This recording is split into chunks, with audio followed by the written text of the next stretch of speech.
എന്തിനാണ് ഇപ്പോൾ ഇസ്ലാം കാര്യങ്ങളിൽ ഇതൊക്കെ വെട്ടിപ്പറിച്ചിട്ടുള്ള കാര്യമുണ്ട്.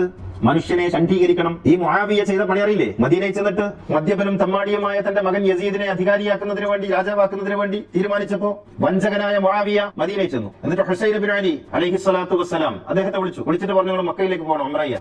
അബ്ദുല്ലാഹിബ്നു ഉമറിനെ വിളിച്ചു, ഉംറയ്യ പോകണം. അബ്ദുല്ലാഹിബ്നു അബ്ബാസിനെ വിളിച്ചു, ഉംറയ്യ പോകണം. എന്നിട്ട് ഇവരെയൊക്കെ ഉംറക്ക് പറഞ്ഞയച്ചു. ആരാധനകൾ എന്തിനാണ് ഇവർ പ്രൊമോട്ട് ചെയ്യുന്നത്? ഉംറ പ്രൊമോട്ട് ചെയ്യുന്നത്.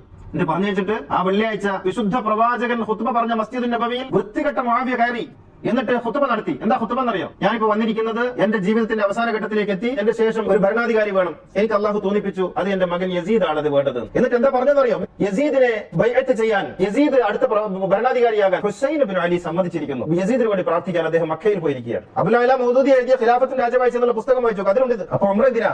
തന്റെ തെമ്മാടിയായ മകനെ ഭരണാധികാരിയാക്കുന്നതിനുള്ള മറയാണ്. അപ്പോ ഇസ്ലാം കാര്യങ്ങളിൽ നിന്ന് വെട്ടിമാറ്റിയത് വെറുതെ അല്ല.